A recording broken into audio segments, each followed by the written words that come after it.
Hello everyone, welcome back to my channel Shweta Rajput versatile. एक बार फिर से आपका स्वागत है आपके अपने इस चैनल पर। तो फ्रेंड्स, आज मैं आपको दशाश्वमेध मंदिर के दर्शन करवाने लाई हूँ। तो दशाश्वमेध मंदिर के साथ साथ दशाश्वमेध घाट के बारे में भी आपको बताना चाह रही हूँ। तो इस वजह से थोड़ा जो हमारा वीडियो है वो लेंदी हो गया है। इसके अलावा मैं आपको दिखा दूँ, बाहर का लोकेशन कुछ ऐसा है, कितना खूबसूरत मंदिर दिखता है। और ये देखिए विशाल पेड़ है जो ऊपर आपको मंदिर के प्रांगण में देखने को मिलेगा। तो मंदिर के वॉल पे देखिए कितनी खूबसूरती से जो स्पेस दिया गया है और उस स्पेस के अंदर जो है जगह दी गई, जगह के अंदर आप बनाया गया है मूर्ति। देखिए कितना खूबसूरत मूर्ति है, कितने अच्छे से बनाया गया है। उसके अलावा आप इधर साइड में जो सीढ़ियों के पास आएंगे तो सीढ़ियों के पास आपको महादेव की ऊपर साइड में प्रतिमा दिखेगी जो नटराज के रूप में है। और ये देखिए यहाँ पे तो मंदिर का नाम आप दशाश्वमेश्वर भी ले सकते हैं और ब्रह्मेश्वर। तो मंदिर का दो नाम है, मतलब इस नाम से भी कुछ लोग पुकारते हैं और इस नाम से भी पुकारते हैं। देखिए यहाँ पे लिखा है दारागंज प्रयागराज में। ये देखिए नटराज का जो भगवान जी का मूर्ति बनाया गया है वो कितना खूबसूरत लग रहा है। अब इसके बाद हम सीढ़ियों से होकर ऊपर जाएंगे तो आपको ऊपर से सभी देवी देवताओं के दर्शन भी करवाएंगे और साथ में मुख्य मंदिर पे भी लेकर जाएंगे।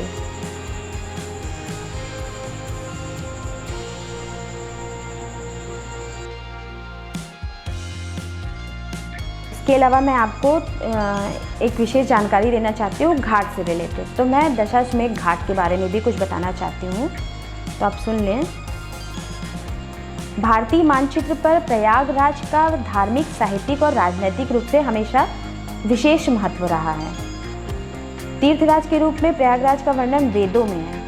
गंगा तट पर प्रति वर्ष यहाँ लगने वाले माघ मेला और 12 वर्ष में कुंभ मेले में देश विदेश से लाखों लोग आते हैं। ऐसी मान्यता है कि 4 वेदों की प्राप्ति के बाद ब्रह्मा जी ने प्रयागराज में ही यज्ञ किया था। सृष्टि की प्रथम यज्ञ स्थली होने के कारण ही इसे प्रयाग कहा गया। प्रयाग माने प्रथम यज्ञ। प्रयागराज के गंगा घाटों का भी अपना इतिहास है। प्रयागराज के दशाश्वमेध घाट का ऐतिहासिक महत्व है। इस घाट पर धर्मराज युधिष्ठिर ने 10 यज्ञ कराए थे। उसके पहले ब्रह्मा जी ने भी यहाँ यज्ञ किया था, इसीलिए इस घाट को दशाश्वमेध घाट कहा जाता है। धर्म साहित्य के विद्वान प्रोफेसर गिरिजा शंकर शास्त्री बताते हैं कि यहाँ मतलब जहाँ कोई नदी गंगा से मिलती है उसे प्रयाग कहा जाता है। यहाँ गंगा और यमुना का मिलन हुआ है, इसीलिए इस स्थान को तीर्थराज प्रयाग कहा गया है। उत्तराखंड में गंगा जहाँ जहाँ दूसरी नदियों से मिली है वह स्थान देव प्रयाग, कर्ण प्रयाग, रुद्र प्रयाग कहा जाता है। हालांकि प्रयागराज में गंगा, यमुना और सरस्वती 3 नदियों का संगम है। मुगल सम्राट अकबर प्रयागराज की धार्मिक और सांस्कृतिक ऐतिहासिकता से बहुत प्रभावित हुआ था। अकबर ने इस नगरी को अल्लाह का वास कहा था, इसीलिए उन्होंने यहाँ का नाम इलाहाबाद रखा था। प्रोफेसर शास्त्री बताते हैं कि प्रयागराज में घाटों की ऐतिहासिक परंपरा रही है। दारागंज में मार्कंडेय ऋषि की प्रेरणा से धर्मराज युधिष्ठिर ने 10 यज्ञ संपादित कराए थे। उन्होंने अपने पूर्वजों की आत्मा की शांति के लिए यहाँ शांति पूजा की थी। इसी कारण इस घाट को दशाश्वमेध घाट कहा जाता है। ऐसा भी माना जाता है कि दशाश्वमेध घाट पर स्थित शिव मंदिर में ब्रह्मा जी ने यज्ञ किया था।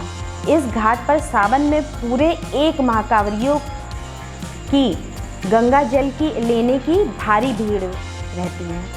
कांवरिये पहले दशाश्वमेध घाट पे जाके स्नान करते हैं, उसके बाद दशाश्वमेध के शिव मंदिर में गंगा जल यहाँ से लेके जाते हैं और चढ़ाते हैं।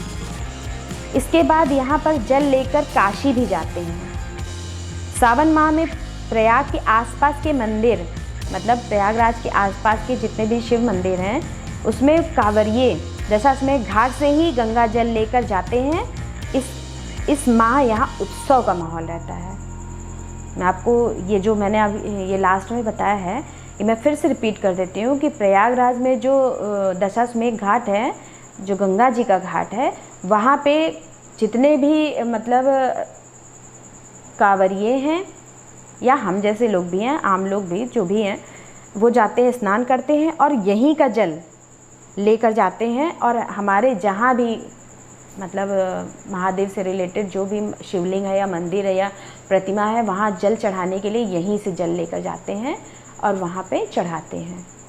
जैसा कि आपको पता भी होगा कि काशी विश्वनाथ में हम लोग दर्शन करने जाते हैं तो महादेव को यहीं से जल ले जाके, यहाँ स्नान करने के बाद यहीं से जल भर के ले जाते हैं और वहाँ पे जल चढ़ाते हैं। प्रयागराज को यज्ञ और तपस्या की भूमि कहा जाता है। यहाँ पर ऋषि मुनियों, साधु संतों के लिए यज्ञ के लिए सर्वोत्तम स्थान रहा है। दारागंज के पूर्वी हिस्से पर दशाश्वमेध मंदिर बसा है। इस पवित्र स्थान को ब्रह्मा जी का शाश्वत स्थान बताया जाता है।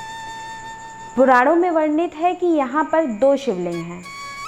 सावन के समय अधिकतर तीर्थयात्रियों का आना होता है यहाँ पर।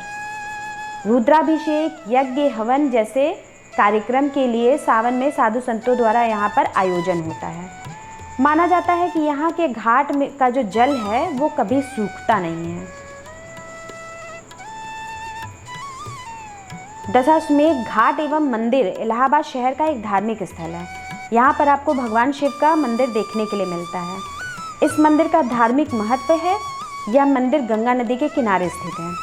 यहाँ पर घाट भी है। यहाँ पर लोग आकर स्नान करते हैं। यहाँ पर आकर बहुत अच्छा लगता है और आप स्नान करके मंदिर तक जा सकते हैं। दशाश्वमेध घाट से दशाश्वमेध मंदिर का जो बीच का डिस्टेंस है वो करीब 3 किलोमीटर बीच का है। उसके अलावा दारागंज क्षेत्र में गंगा नदी के तट पर स्थित इस प्राचीन मंदिर के बारे में मान्यता है कि यहाँ ब्रह्मेश्वर जी द्वारा अश्वमेध यज्ञ किए गए थे। मंदिर में 2 शिवलिंग स्थापित है जो काले पत्थर के हैं। एक दशाश्वमेध महादेव का और दूसरा ब्रह्मेश्वर महादेव का है। दोनों शिवलिंग के मध्य त्रिशूल स्थापित है। मंदिर में भगवान शिव के वाहन नंदी और शेषनाग आदि की प्रतिमाएं भी हैं। इस मंदिर के निकट ही चैतन्य महाप्रभु का पीठ भी है। सो फ्रेंड्स, तो मंदिर के वॉल पे भी आपको काफ़ी कुछ देखने को मिलेगा लिखा हुआ। उसके अलावा मंदिर के वॉल पे आपको चालीसा लिखा हुआ दिखेगा। उसके अलावा श्लोक लिखा हुआ दिखेगा।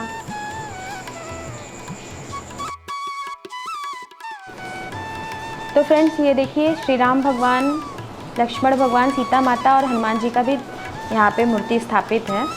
उसके ऊपर सब मूर्तियों के ऊपर कुछ ना कुछ लिखा हुआ है, आप आके पढ़ सकते हैं। ये छोटा सा मूर्ति है हनुमान जी का जो श्री राम के बगल में स्थापित है। उसके अलावा मंदिर के मुख्य प्रांगण में भी, जहाँ मुख्य मंदिर है, वहाँ पे भी आपको हनुमान जी का मूर्ति देखने को मिलेगा।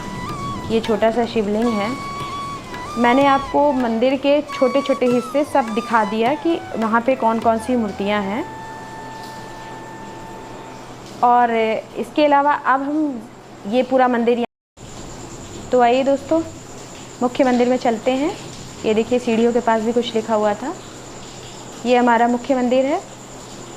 यहाँ पे और भी देवी देवता हैं, जैसे कि ये हमारे हनुमान जी हो गए। और यहाँ की भी वॉल पे कुछ ना कुछ लिखा हुआ है, आपको पढ़ने को मिल जाएगा। स्टोरी से रिलेटेड मेन है, आपको कुछ पूछना नहीं पड़ेगा, वहाँ पे सब कुछ लिखा हुआ मिल जाएगा आपको। क्योंकि बताने को तो इतना लंबा है स्टोरी कि कोई एक घंटे 2 घंटे भी लग जाएंगे तो भी कंप्लीट नहीं कर पाएगा, इसलिए मैंने इन शॉर्ट में आपको बता दिया। बाकी मैं ये बताना चाह रही थी कि मंदिर में हनुमान जी के अलावा इस ऊपर साइड में मुख्य मंदिर में और भी ये छोटे छोटे मंदिर बनाए गए हैं जिसके अंदर देवी देवताओं को स्थापित किया गया है। तो धीरे धीरे आप यहाँ दर्शन कर लें।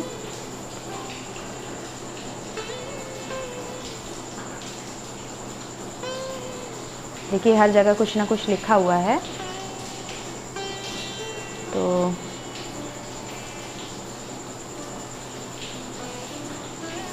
अब आप आएँ और दर्शन करें।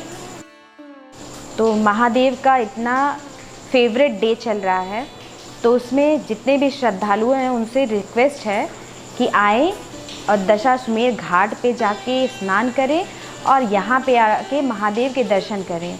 क्योंकि यहाँ पे अगर आप आते हैं इस टाइम पे तो यहाँ पे दर्शन करें, वहाँ पे स्नान करने के बाद दर्शन ज़रूर करें, वरना दर्शन अधूरा माना जाता है और आपका फलित नहीं होता है।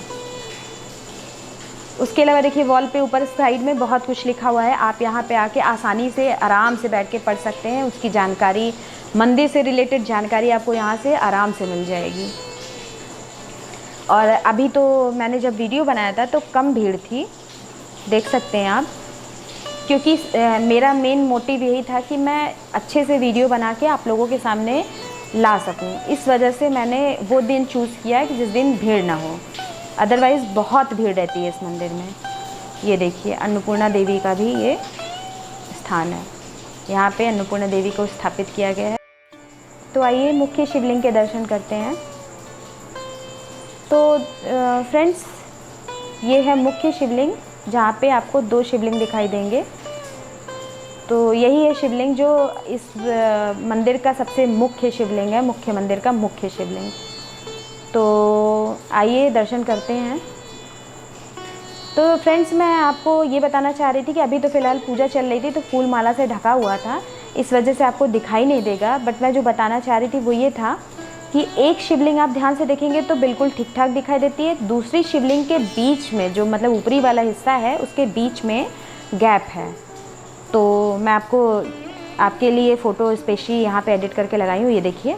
तो ये जो गैप है दूसरे वाले पे, इस गैप से रिलेटेड मुझे लगा ये गैप कैसे हो सकता है, क्योंकि शिवलिंग तो खंडित होता नहीं है। तो मैंने वहाँ के पंडितों से और कुछ लोगों से जानकारी कलेक्ट की, तो उन्होंने जो स्टोरी बताई वो मैं आपके सामने शेयर करना चाह रही हूँ। तो स्टोरी कुछ ऐसी है कि उनका ये कहना था कि औरंगजेब नाम का एक सम्राट था जो बहुत ही क्रूर था, जो हिंदुओं से काफ़ी नफरत करता था। तो हिंदुओं से रिलेटेड जितने भी टेम्पल्स थे उनको नष्ट कर रहा था। तो वो प्रयागराज आया था। प्रयागराज में कई मंदिरों को नष्ट करने की कोशिश किया ही था उसने। तो उन्होंने पूरी कोशिश की मंदिर तोड़ने की। जब वो शिवलिंग पे आए और शिवलिंग पे उन्होंने अपनी तलवार से वार किया, इतने वार करने के बाद भी वो शिवलिंग का कुछ नहीं बिगाड़ पाए। इवन शिवलिंग पे जो निशान है वो आज भी उनकी तलवार के वार का ही वो निशान है। तो इतना वार किया, लास्ट में हार गए। और पंडित जी ऐसा कह रहे थे कि उससे दूध की धाराएं इतनी बहने लगी, तो शिवलिंग से दूध की धाराओं को देखकर वो बहुत भयभीत हो गया और इतना डर गया कि वहाँ से भाग खड़ा हुआ। तो इसी वजह से आज तक वहाँ पे उस शिवलिंग पे निशान बना हुआ है।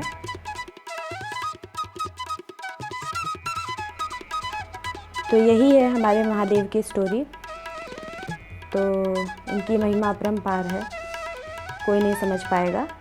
तो मैं ये कहना चाह रही थी कि अगर आप कभी प्रयागराज आते हैं तो महादेव के दर्शन ज़रूर करें। और दर्शन करने से पहले आप दशाश्वमेध घाट पर जाकर स्नान कर लें। स्नान करने के बाद वहीं से जल भर कर लाएँ और यहाँ महादेव को चढ़ाएँ, तो वो ज़्यादा फलित होगा। और सावन में तो यहाँ मेला लगता है, इतना अद्भुत नज़ारा होता है इधर का कि आप आएंगे तो आप मोहित हो जाएंगे। तो एक बार आए और यहाँ पर भी महादेव के दर्शन करें। तो हमारा वीडियो यहीं पे समाप्त होता है। और कोई जानकारी चाहिए हो तो हमारे कमेंट बॉक्स में आके कमेंट करके आप मुझसे जानकारी ले सकते हैं। इसके अलावा मैं ये बोलना चाहूँगी, आपसे रिक्वेस्ट करना चाहूँगी कि अगर मेरी वीडियो अच्छी लगती हो तो लाइक शेयर कमेंट करना ना भूलें। और जिन्होंने चैनल सब्सक्राइब ना किया हो तो उनसे रिक्वेस्ट है कि सब्सक्राइब कर लें हमारे चैनल को। और मिलते हैं अगले वीडियो में, तब तक के लिए हर हर महादेव।